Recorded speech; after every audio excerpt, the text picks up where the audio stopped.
Welcome to Andi and Mich, the podcast where two sisters spill the tea on life from two totally different generational perspectives. I'm Andi, the Gen X sis, seasoned, open-minded, and powered by strong coffee and even stronger opinions. And I'm Mich, the millennial sis, curious, chaotic, and still trying to figure out if my life choices are written in the stars or just random decisions. Together we dive into everything from deep life lessons to pop culture, embarrassing stories, and the occasional existential crisis. Expect laughter, a little chisme, and maybe even a surprise ghost story straight from the family archives. So grab your cafecito and your emotional support snack, and let's dive in. Hello, everybody. Welcome back to Andi and Mich. Okay, can we just start by saying, remember when we thought 25 was grown? Like full-blown adult, mortgage ready, emotionally stable, living in a Pottery Barn catalog or something? I thought I was supposed to have a husband, a house, a 5-year plan, and a skin routine. Plot twist, we were adorable and delusional. So whether you're 25 now or just remember her fondly, this one's for all of us trying to figure it out. Let's get into it. All right. So I used to believe that 25 was my figure it all out deadline. For a long time, I was scared to change directions. I stayed in jobs for many years, in friendships for even longer. I do wish someone had told me it's normal to pivot. You're not failing, you're just adjusting. And life isn't a straight road. It's a roundabout with all kinds of confusing signage. I used to think that quitting meant you were a quitter, that if you had a plan, you were supposed to stick to it. But no, what I learned is sometimes quitting is winning. As we dive in, I want us to let's root and connect to that 25-year-old version of ourselves. If your 25-year-old you had a theme song, what do you think it would be? Portishead's Roads, one of the most deep songs. Still to this day, I still jam to it. What was your 25-year-old vibe? My vibe when I was 25 was very lost. I think my hair looked lost, my face looked lost. Everything. How does your hair look lost? That was the era of scream rock, indie rock, it being really prevalent during that time frame. Mm-hmm. I very much was going to those kind of shows and concerts, lots of side bangs, and I thought I was super chill for the most part when I was 25. I maybe was a little pretentious, really into photography, and was heartbroken when I was 25. Experienced a heartache at that age. 25. So lots of advice that you can probably give to that 25-year-old version of yourself. How about you? Oh my gosh. At 25, my vibe was very similar to my current vibe. So I don't know how much I've evolved in life. I really musically loved neo soul music, and I still do. It's part of my essence core. Erykah Badu and Jill Scott. We used to go to concerts all the time, like small scale concerts, like House of Blues. Yeah. I used to love seeing shows there because it was really small. My dress was very 90s, but cute and comfy. I was freaking adorable then. I had actual fire red hair. I was also trying to figure out what are those long-term deadlines and check marks that I need in life to have a career. I was trying to get more serious about those things at that time. I definitely did not have all the answers or any answers, but that's also my personality. I'm kind of a little flighty like that. I always want to do 100 different things. So I think I was trying to figure out how to focus on something. What were you working as? What role did you have, if you don't mind me asking? When I was 25, I was in school still. So I was trying to finish school. I also was working for a small privately owned boutique because the hours were really flexible and they used to pay me a lot of money to work there. Right. And I could go to school and take all the classes. So it's kind of like an upscale private boutique that paid ridiculously well. And we were a very small team, but it was easy to work there because all of us, we were all still trying to figure it out. We were all various ages of 20s, all women, a whole women team. It was a woman-owned company. What about you? At 25, I had the coolest job. I went to a placement agency, and they ended up placing me in a really cool editorial job. I became a content manager around the time that apps had taken over the marketplace. I did a lot of editing for major magazines, and it was just really rad. They really wanted to be Google.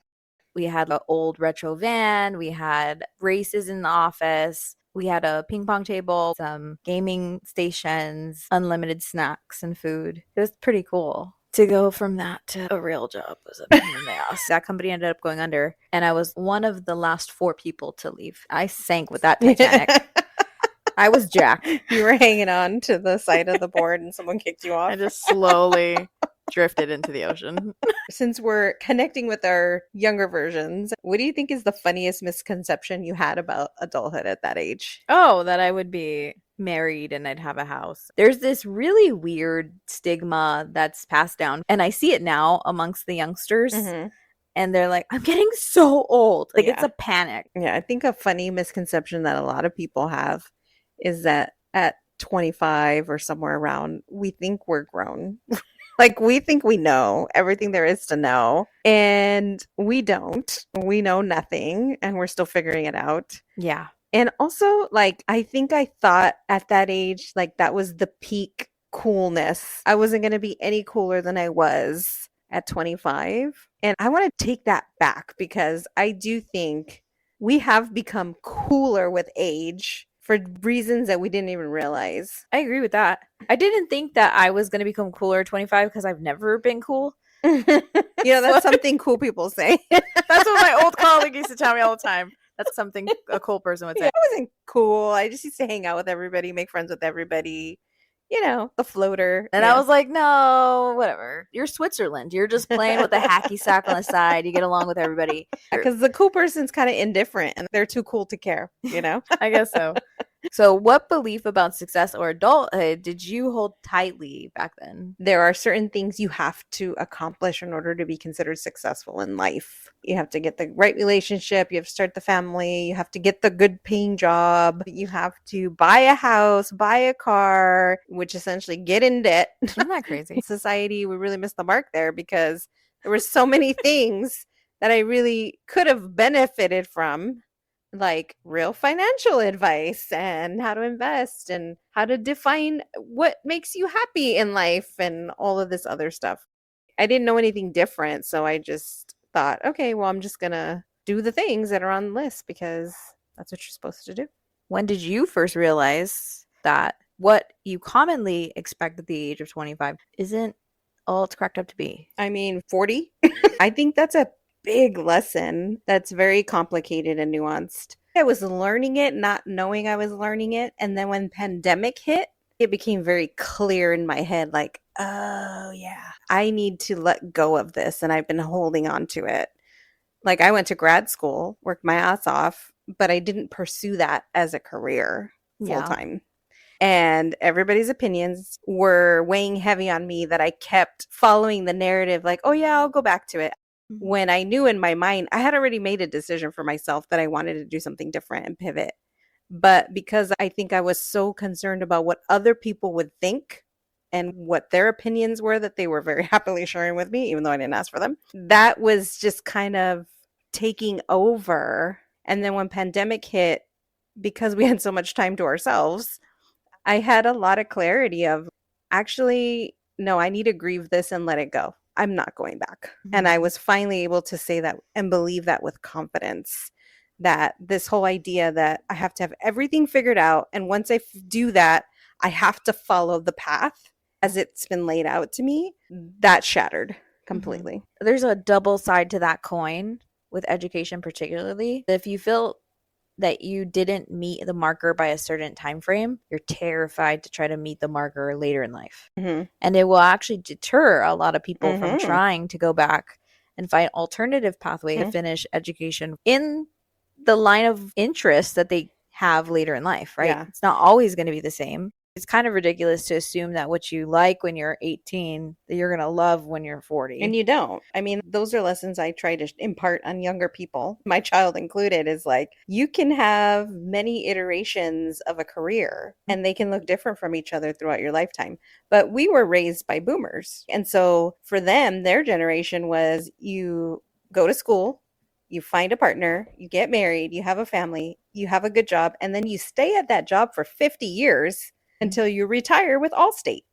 You collect your retirement benefits, and then you live out the rest of your life in retirement. That is no longer reality. And I think it hasn't been reality for quite some time, but I think that narrative still exists that Mhm. influences how we think about our life trajectories. That's why so many people are feeling like they're in crisis as early as For 25. sure. Everything that they told me that is supposed to be my benchmark isn't even attainable. Like Like I'm buying a house is like feels yeah. impossible right now. And there's a lot of people that land the job and land the partner and land the stuff, and then they get to that crossroads where they're like, wait a minute, I still can't check these boxes off, but I did everything right. Yeah. And then there's people that are like, well, I can't check them off because I didn't do everything right. And so I don't even think I have an opportunity to fix it or find an alternative pathway. Yeah. It's definitely kind of heavy when you think about it that way.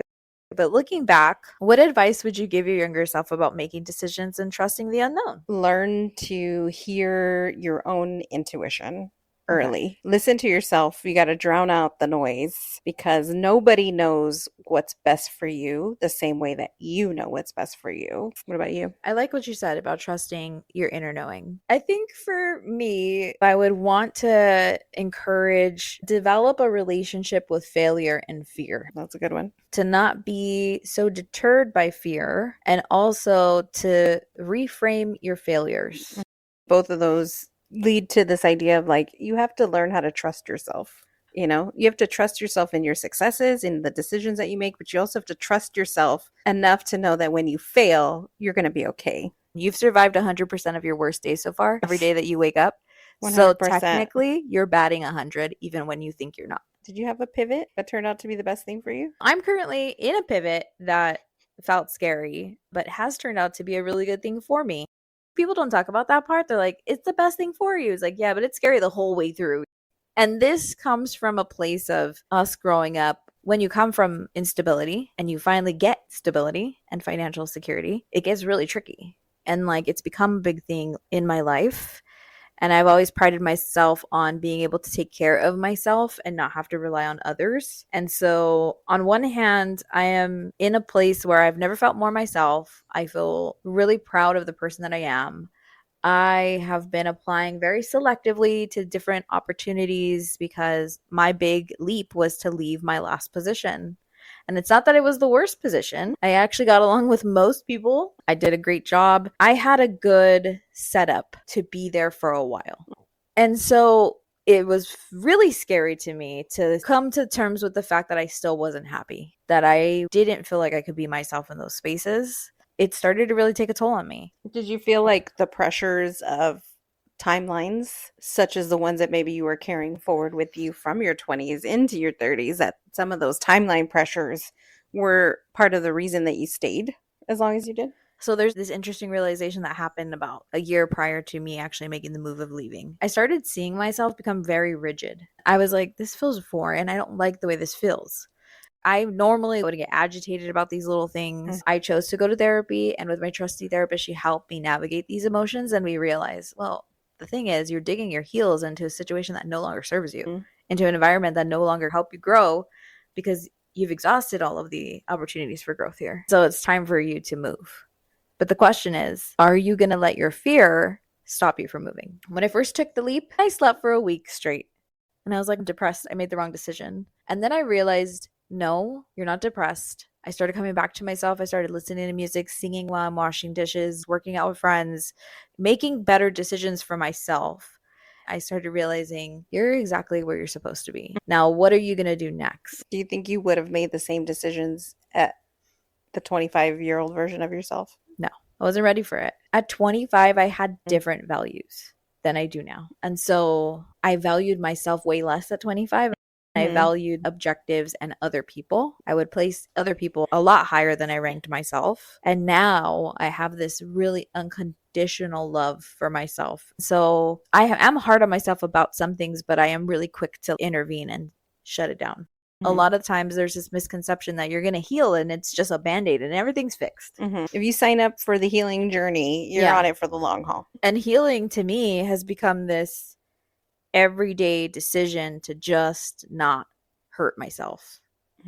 And sometimes that is very challenging because a lot of the coping mechanisms that we learn, especially when we're living through chaos, they're not always the best. I love a good cookie platter. when I'm down and out. Is it good for my body? No.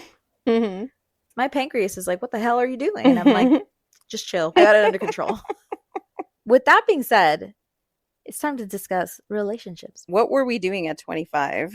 In relationships, I was highly committed to the wrong person. I was not only highly committed to the wrong person, I also was like helping them achieve their goals, putting my goals on the back burner. This part I think is maybe more for the I can fix him girlies. Did somebody say my name? You know, this idea like you need to stop thinking you can turn a red flag into a throw pillow because you can't, and you cannot redecorate around dysfunction. I bought them new furniture and I paid for their studio. I did a lot of things that I thought you were supposed to do as a partner, and I should have been putting it in a 401k. Now I look back on it and I'm like, it's because I came from this very traditional belief system behind the role of a woman, and I didn't even realize it. I was so obsessed with being chosen when I was in my 20s that I forgot to choose myself. And honestly, falling in love with you first is your top priority. Yep. Get to know your quirks, your rhythms, and your joy. What about you? What were you doing at the age of 25? I was working, I was going to school, I was learning how to be in a healthy relationship and what that meant, and also learning how to own my own in that relationship, get to define my role and not let other people define that for me or the stereotypes of what it means to be in a relationship, especially as Latinos. And I had a saying, I'm not your mother and I'm not your maid. That's a good saying. Right? Like, I'm not your mama, I'm not your maid. I'm your partner, and we need to learn how to do life together and grow together and better ourselves because, you know, there's a lot of things I'd like to be able to accomplish in life. And so I was doing a lot of that. And it was early on because early years in any relationship, it's not always smooth sailing. I think the honeymoon period fades very quickly. And then reality kicks in, and it's like, okay, I got to figure out how to do life with this person and figure out how to do it in a way that I don't lose myself in the relationship and they don't lose themselves in the relationship. Yeah. But that we continue to grow and evolve together. So, out of curiosity, what kind of relationships were you drawn to? The kind of relationships I was drawn to in my early 20s initially were just young and fun. I just wanted to have fun. I wasn't interested in settling down or getting too serious. I didn't want to be tied down, you know? This free spirit had to roam. And then when I met my now partner, that felt like it deserved more tenderness and attention. So then it shifted. My interest in relationships then became looking for something more mature, looking for people that were more respectful. Because in my, I just want to have fun, you're also then picking people who also just want to have fun. And you start to realize like they don't treat you so well. When the tequila buzz wears off, the relationship is over. Yeah, I think for me it was complete opposite. I was in serious relationships, period. The first relationship I had was like if I was having a really fun time, but just with one person. He was just the life of the party. He wanted a party. That was it. And we were also kids. Yeah. No negative feelings toward him whatsoever. And then I dated a little bit, and then I was in another long-term relationship. And that one was a trap. I tried to actually just date him. It's a trap. Okay, I'm just going to share this, I guess. I tried to just have a one night stand, okay? And then he asked me to be his girlfriend in the middle of the one night stand. Oh, that's a major red flag. And that's a major red flag that you ignored. And I remember going to work and I had talked to this colleague of mine and I told him, I did it. I had a one night stand for the first time in my life. And I was so proud. Probably not what parents want to be hearing right now. I think it's okay for women to own that and feel empowered with their own sexuality. I don't need to be committed just because I'm a woman. I can go have fun too and explore life. Yeah. And I was so proud. I was like, I did it. I told my colleague, he was like, congratulations. We high-fived on it. I'm a little nerd, clearly. And then he tells me, so what happened? And then I told him, and then he went, what the are you in a relationship? And I went, he's like, fail. Yeah. And then I went, okay, listen, I'm going to break up with him in a week. It'll be fine. That one night stands are supposed to work. Fast forward to a year and a half later, we finally split. But I think Our relationship was actually very sweet until it wasn't. They're always sweet until they're Yeah, not. he was a musician. Another major red flag you ignored. No, musicians get a bad rap. Not one of them has proven me wrong. Oh my gosh. It just depends on the type of musician that you date. Sure. Sure. We'll just leave it at that. What's one red flag you ignored? Clearly, we know what mine was. I think in my early 20s, pre-long-term partner, control. Oh, yeah. Like being in a relationship with somebody who wanted to get very serious very fast, red flag, right? Like we barely know each other. We're also children, so tone it down. But also was very manipulative and wanted to control future decision making, like tried to make decisions without me kind of thing. And those were like, whoa, wait a minute. That definitely ended rightfully so. It definitely crashed and burned. I was just in the moment, in the early stages of it, trying to rationalize it. Oh, like they just really care, they're really invested, right? That's right. But at the same time I was also questioning it. Yeah. And I was like, yeah, I was ignoring those flags in the beginning because I should have seen them right out the gate. That makes sense. I think my whole last relationship was one big red flag. From start to finish. From start to finish. Also a very controlling person. Very just mean. Yeah. He was mean. And it was interesting too. A big red flag that I totally ignored was like my closest people all saw it. Those are major red flags. I think that happens a lot early on in relationships, especially when you're in your early 20s, is when your prospective partner or the person you're dating does not bring you around their friends. Or they isolate you from yours. Yeah. Yeah. That's a grab your shit and run red flag. Yeah. Again, let's repeat life lesson. Do not go into a one-night stand and walk out with a relationship. And when they cannot bring you around their friends, their family, or their apartment, don't ignore that. And more importantly, if they don't want you around your friends, your family, or at your apartment, grab your shit and run. Yeah. I went out with somebody very briefly, and I noticed right away that they were very particular about where we could go out. Oh, a cheater. Yes. Oh my God, such a cheater. Yeah. Totally had a girlfriend. Also a musician. Okay.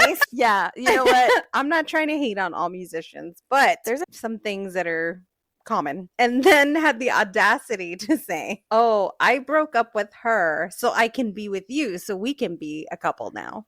Ooh. And I was like, oh, hell no. That's a good way to like kind of go into the next one, which is when did you first learn how powerful boundaries are? At that time, I thought very highly of myself in some ways, and then I felt very insecure in other ways. So it is also this like double-edged sword. The relationship that you have with yourself says a lot about how you show up in relationships, especially when you're young, because you're still trying to figure out yourself and figure out what your boundaries are and what your likes and dislikes are. So it's kind of hard to be clear with that when you're not clear on what that is. Yeah, that's true. What about you? In my 20s, I learned some really good boundaries after my last relationship. That relationship, it definitely fell apart. I was in the middle of moving. I just started a new job. It was a whole thing. And that's when I learned the power of boundaries. I ran into that person a few times after that, and he tried to reach out to me a few times, and I blocked his number. I moved. He didn't know where I lived anymore.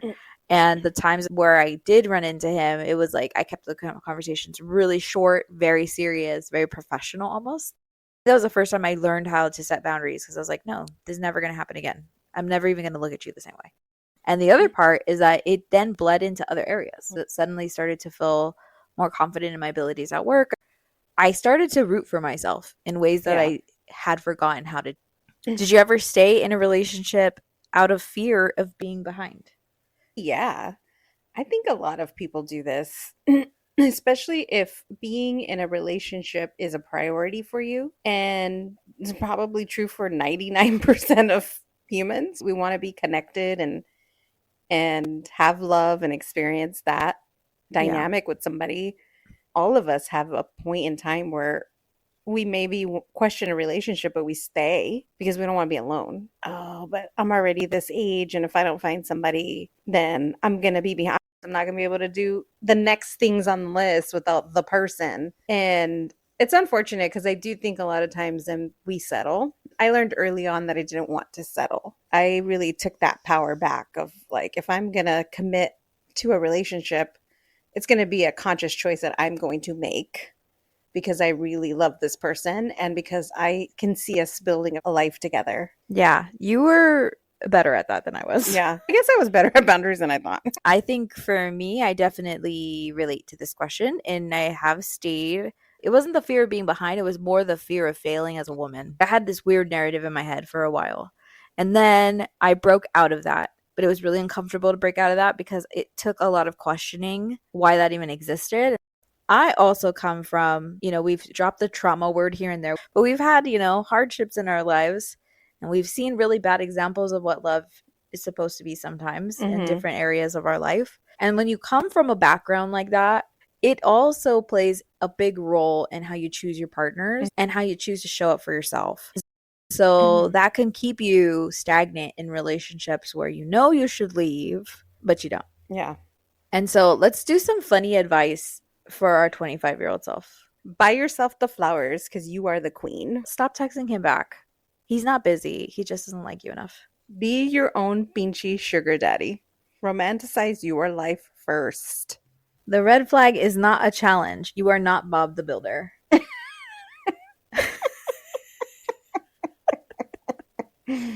So let's talk about money and career talk because this is a big one. Money and career talk is real, especially when you're young, because it goes back to that idea of what I think I mentioned earlier is like, there is not one thing you're going to do for the rest of your life, career wise. So you need to be open and creative and have fun with it. Like, apply for the jobs that feel like they might be slightly out of reach. Believe in what you can accomplish and your dreams and things like that, but also budget. You got to find the balance. Like, you need to learn how to be good with money and have a good relationship with money when you're young.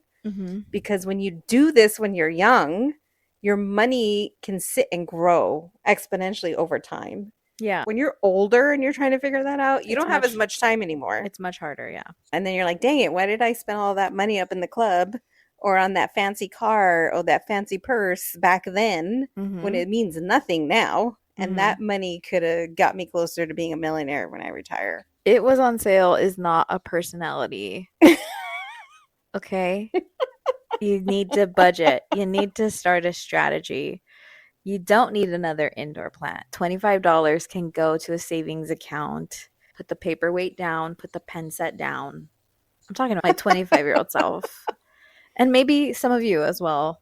Savings is a big one, but also learning how to invest your money. Learn how to be your own peachy sugar daddy. No real words have been said because there's something very empowering about being able to cultivate your own money, your own financial stability, and to be able to take care of yourself no matter what. That level of independence and confidence you can't freedom. buy.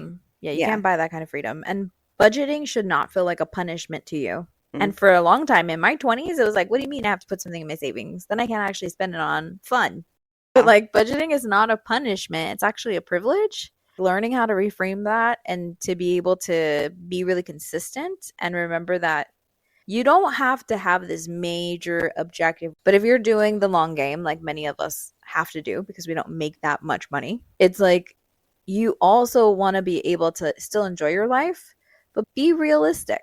It does add up over time. What do you think your relationship was with money when you were in your early 20s? Oh my God, it was so horrible. No one taught me responsibility. I knew like I had to pay my bills or they would take away my stuff, right? Or I had to pay my rent or I would not have anywhere to live. I didn't understand the concept of like budgeting.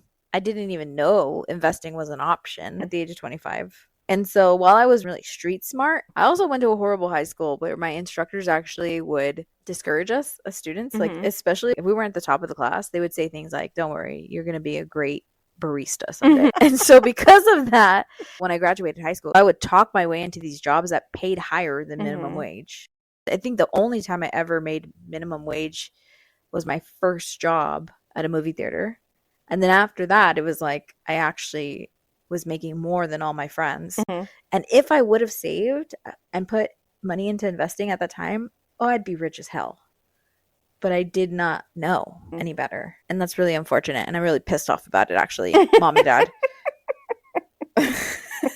Learn how to budget, but do it with balance, because I do believe joy needs to be a line item too, right? So I don't believe in budgeting to the extreme that you don't treat yourself based on all the hard work that you're putting in. But when we're young, sometimes we lean too much on that side and not so much on the saving for our future side. So lean a little more on the saving for your future side. What about body, beauty, and being enough? Ooh, this one is going to hurt. I feel like I spent too much time treating my body like a project, but your body is not a Pinterest transformation. And in that, not learning and knowing early on how to love and appreciate myself and my body. What about you? I was so hard on myself. I have had a lot of women in my life where they do the comparison game. I didn't really do the comparison game with other women. I would just be so hypercritical. I didn't think I was thin enough. I didn't think I was feminine enough. Mm-hmm. I mean, the list goes on and on. And when I look back at that young 25-year-old, I just want to hug her. I was my own bully. And we usually are. Yeah. That's usually the case. It's really harsh. Because we internalize so much of what we're absorbing from the outside, beauty standards and expectations, and we make those fact for ourselves. So that becomes some like unrealistic expectation that you're always trying to achieve. And most people who do eventually maybe achieve some of those milestones still don't feel worthy, because it's not about that. It's about like developing your self-confidence and your love for yourself, so that you always have that no matter what your body looks like, because your body's gonna change. As women, listen, decade to decade, year to year, it just is gonna change. That's just how life is. That's how nature works. Children, no children, super into fitness, not into fitness, you are going to change. There's going to be many iterations of what you're going to look like and feel like in your body. Botox, no Botox. You will still age until they completely make it so that we're all vampires. You're going to age. Okay. Yeah. And even when they do make that, if you're not rich, you're aging. Yes, we're all going to age and we're all going to change. And it's such a deeply psychological mind fuck that we go through as women. I feel like it's so relatable. What you're saying is like when you're, especially when you're younger and you look back and you're like, damn, I look good. Why didn't I think that about myself then? It's because we were trying to impress the wrong people and not impress ourselves. For me, I was trying to impress the partners I had, and their eyes were always wandering. So the comparison really wasn't with other women. For me, I would see them like never really appreciating who I was. And I was like, well, I guess I'm not worth it. You know, and I internalized that as like my own narrative. And when other people would be like, you're beautiful, I'd be like, yeah, okay. This is probably generational. Yeah. I also grew up in a time where stick figure skeleton like runway models was cool. I'm not gonna lie. It was. What was her name? Kate Moss. Oh my God. She was a big deal. I forgot about Kate Moss. Heroin chic was the thing, right? Like dark and sunken in circles, and you're like, look emaciated with no curves. Yeah. That was all over the place, right? This is what was in magazines. This is what these unrealistic beauty standards were set up against.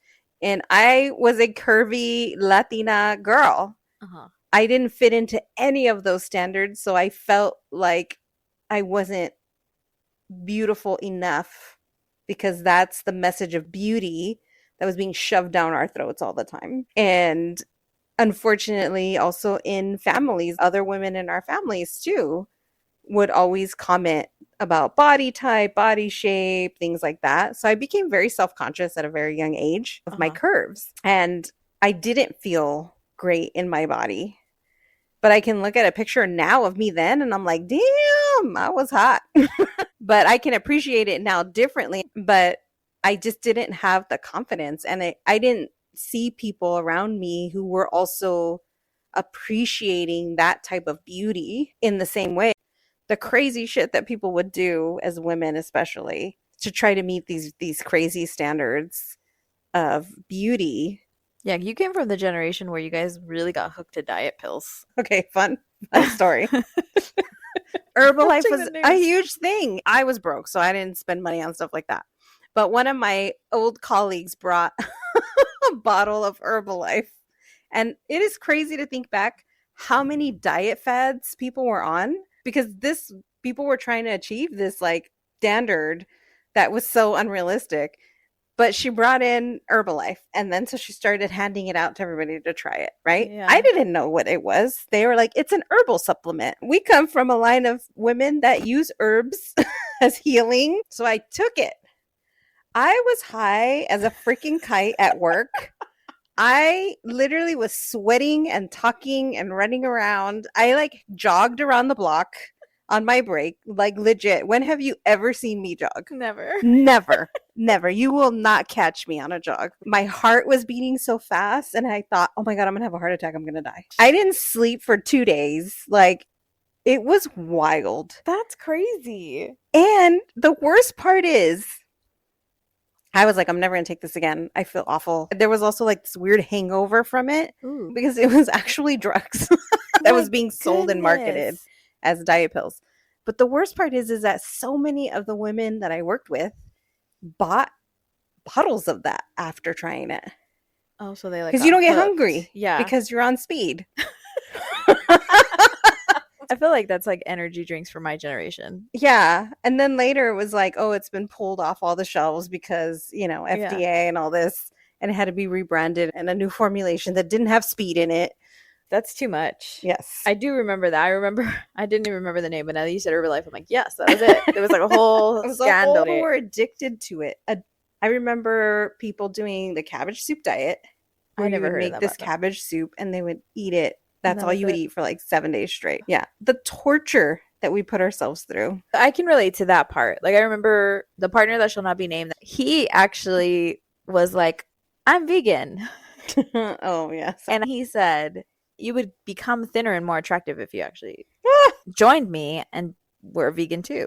How freaking dare you? And I remember being kind of insulted, but also like, I guess I could try it. But I was really upset inside because I love chicken. I've loved chicken since I was a kid. And he's laughing because chicken and rice. I love Japanese food. I love anything that has chicken and rice in it. Arroz con gandules and some nice grilled chicken. Anyway, the point is, I betrayed myself. I'm vegan. There was a lot of really good reasons around becoming vegan. It's actually better for the environment. It cuts greenhouse gas emissions. It does actually cost a little bit more when you have to pay for all the supplements that you need in order to be a healthy vegan. People don't like. Then it was harder because the vegan options weren't as plentiful as they are now. I ate really healthy, but it was more expensive because they were at like little tiny markets and they did not taste good. They weren't as like flavorful as they are now. Ugh. But I got really into it and I ended up being the skinniest I'd ever been. And so I think what I'm saying is that you don't have to make some commitment to a facade, right? You can just try to be healthy to your best ability and also enjoy yourself. I don't think any of this matters unless you learn how to have and practice self-love and appreciate whatever body you have, appreciate the beauty that you are and the beauty that you bring with this kind of radical self-love and acceptance. If you don't have that, then you're always going to criticize no matter what, even when you're healthy. Yeah. What's one thing you love more about yourself now than you did then? Actually, watching that show, Naked Attraction, I was like, I'm actually really beautiful naked. How about you? I think one of the things I love more about myself now than I did then is my smile and my high cheekbones, and a lot of my features on my face were identified as being very ethnic features growing up. Oh my God, me too. Yeah. And that was delivered in a negative way. But now, as a woman who's aging with grace and compassion, I think my smile is very beautiful and I love the little quirks about it. And I can look myself in the eyes in the mirror and go, you're cute. I love you. So If you had to define enoughness in one sentence, what would it be? Enoughness is knowing that your value isn't determined by external validation. How about you? I am everything I need as I am right now in this moment, filled with nothing but love and compassion. I like that. So maybe we didn't have it all figured out at 25, but honestly, that version of us still deserves a high five for making it this far. The 5-year plan is a cute idea. It's also fictional, but you'll be okay. So whether you're 25 now or decades past it, just remember it's never too late to pivot, to start fresh, or to choose yourself. We'd love to hear from you. What advice would you give to your younger self? Don't forget to subscribe, leave a review, and share the chaos with your friends. Catch you next time. Bye, guys. Bye.